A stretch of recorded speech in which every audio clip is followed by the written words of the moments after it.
일단은 제가 미리 본 자료로 좀 몇 가지 체크해 보겠습니다. 하여튼 교육부 장관님이 말씀하신 것처럼 하여튼 인공지능 시대의 교육은 AI 보통 교육, 보편 교육. AI는 예를 들면 한글처럼 네. 문자처럼 산수처럼 쓸 수 있게 해줘야 되는 거죠 이제는. 그렇습니다. 네. 그냥 뭐 특별한 기술이 아니고 뭐 당연한 가장 보편적이고 기본적인 도구로 네. 일상 도구로 쓸 수 있게 해줘야 된다.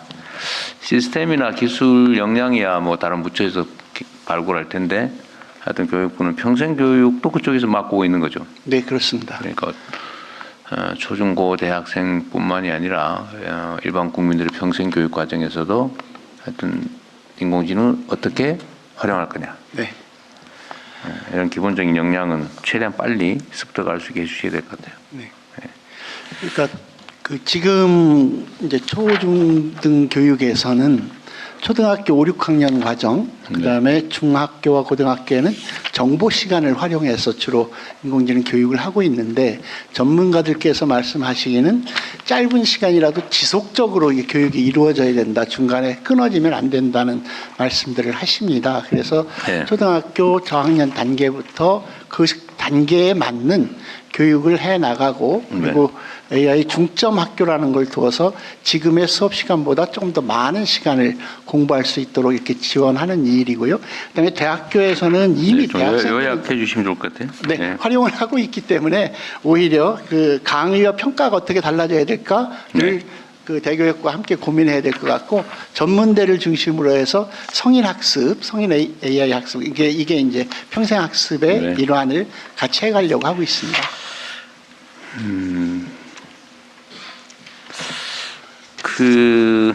일단은 아까 업무 중에 교원의 정치 기본권 확대 이게 명확하게 얘기를 하자면 교사들이 정치 활동을 아무 때나 뭐 막 아무 장소에서나 막 하게 하자는 게 아니고 네, 교육 현장을 떠나서 사적 영역에서 그렇습니다. 교육과 관계 직무와 관련 없이 정치적 표현의 자유는 보장해야 된다. 이런 정도죠. 그러니까. 네, 그렇습니다.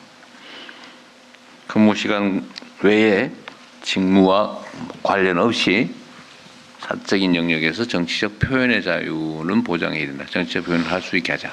어쨌든 그런 거죠. 논란은 있습니다만 어쨌든 교사들이 너무 오랫동안 국민으로서의 기본적인 권리를 네.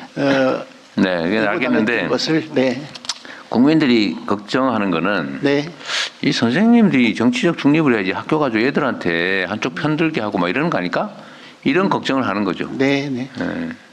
그런 걸 하자는 건 아니라는 걸 명확하게 좀 하자는 그런 그렇습니다. 겁니다. 네. 근데 의외로 이 부분에 대한 여론조사를 해보면 그렇게 찬성이 높지가 않아요. 네, 교원들은 매우 찬성하는데 일정한 오해가 있는 게 사실이고 오해가 있는 것 같습니다. 네, 제가 보기에는. 지속적으로 그래서 그 점을 홍보하고, 명확하게. 네, 그렇게 하겠습니다. 지금 현재는 선생님이 자기 익명을, 자기 이름을 감추고 몰래 어디 트위터에 답글을 써도 지금 제재 처벌받는 거잖아요. 지금. 네, 근데 그건 아무 상관없잖아요, 그죠? 네, 근데 그런 거다라는 건데 저는 동의하는데 공감하는데 이걸 입법을 할지 문제는 어쨌든 국민들께서 이거 충분히 납득을 해야 가능하지 않을까 싶은 생각이 듭니다. 그리고 교육청하고 교육부하고 교육위원회 관계를 좀 정리를 좀 해야 될 것 같아요. 네, 일단은 과거의 논쟁 사안 중에 교육부 사무 중에 네, 초중고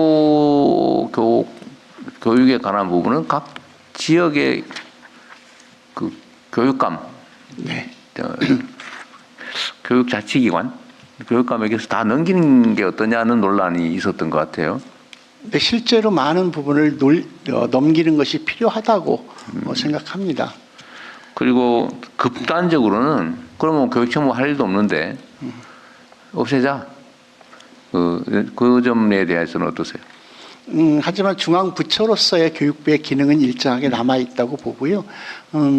재정이라든가 전체가 적어도 국가 전체의 방향을 정확하게 함께 하는 것은 매우 중요한 일이라고 생각합니다. 그렇긴 하죠. 다만 학교 현장의 구체적인 사안에 관해서 교육부에서부터 구체적 지침을 내리는 것이 오히려 네. 현장의 자치성, 자율성을 회방한다는 현장의 의견들이 높아서 네. 가능한 한 교육청과 협의해서 네. 많은 권한을 학교 현장에 근데 넘겨드림으로써 그 기능은 네. 교육위원회가 하면 되지 않냐 이런 얘기도 있는 거죠. 국가교육위원회가 하면 되지 뭐. 일반적인 방향이나 지침을 정하는 거는 교육위원회가 하면 되는 거 아니냐. 라는 얘기도 있죠. 네. 교육위원회 한번 얘기해 보세요. 네, 지금 현재 국가교육위원회 제가 뭐 편싸움 시키는 건 아닙니다. 아닙니다. 저는 지금 교육감님 말씀에 좀 동의를 하는 편이고요. 국가교육위원회는 중장기 국가교육발전 계획을 세우고 좀 교육부와 교육청이 실행하는 계획들이 장기적인 일관성을 가지도록 계획을 세우고 또 국가교육 과정을 마련하고 이런 것들을 통해서 이제 국가교육계획의 일관성과 장기적 전략을 마련하는 역할을 좀 충실히 하고 그 역할이 약간의 규범성을 좀 더 강화되면 좋겠다. 네. 그런 역할로서 국가교육위원회가 제이대로 일하는 것이 우선급 선무이다 생각하고요. 교육부가 대한민국 정부 교육 전체의 어떤 총괄 기능을 하는 것이 교육청이 일을 하는데도 오히려 도움이 될 수도 있다. 저는 그렇게 네. 생각하고 있습니다. 하여튼 교육부와 국가교육위원회 간의 관계는 좀 분명하게 뭐 이미 다 정해져 있긴 하겠지만 우리 국민 대중들한테도 좀 설명을 해두는 게 좋을 것 같아서 드린 말씀이에요. 네, 나누기도 해야 되겠지만 더 많은 협력이 또 필요한 네. 분야가 아닌가 싶습니다. 그래서 교육청이 할 일이 많죠. 네, 교육부가 없애자는 얘기는 아니니까 혹시라도 오해하지 마시기 바랍니다. 지금 학교의 예산과 관련해서 지금 전기 요금 올라서 학교 재정에 꽤 타격이 있다고 그러대요. 네, 실제 부담을 많이 들었다고 합니다. 그래서 학교의 자체 발전 시설을 좀 갖추는 게 바람직하겠다. 사실 면적이 상당히 많은데. 네, 현재 전체 학교 한 20% 정도가 이제 발전을 하고 있는데요.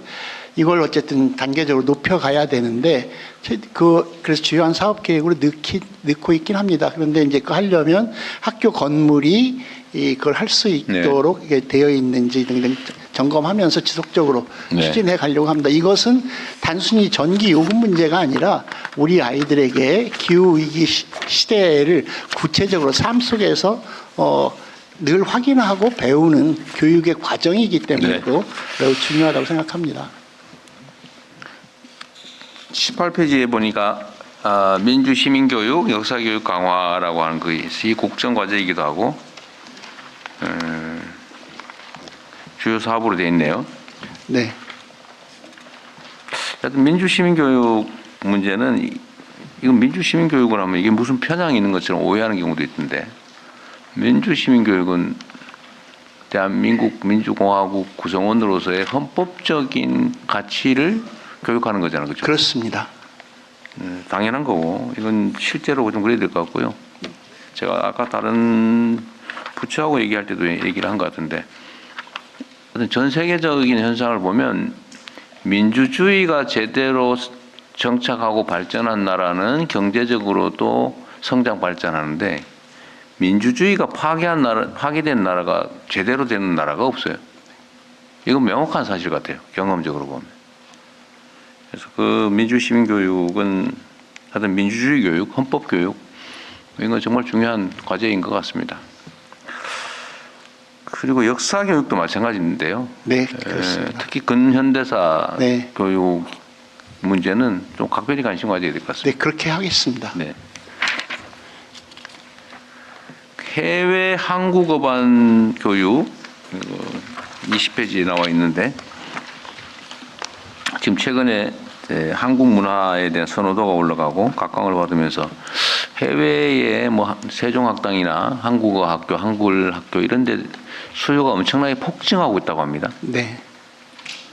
여기 외교부나 이런 데 문화부에서도 대응을 하겠지만 교육부도 전혀 무관하지는 않은 것 같은데 하여튼 길을 좀 많이 찾아봐 주시고요. 이게 우리 젊은이들 해외 일자리 사업과도 관계가 꽤 높을 것 같습니다. 네. 그리고 여기 있는지 없는지 모르겠는데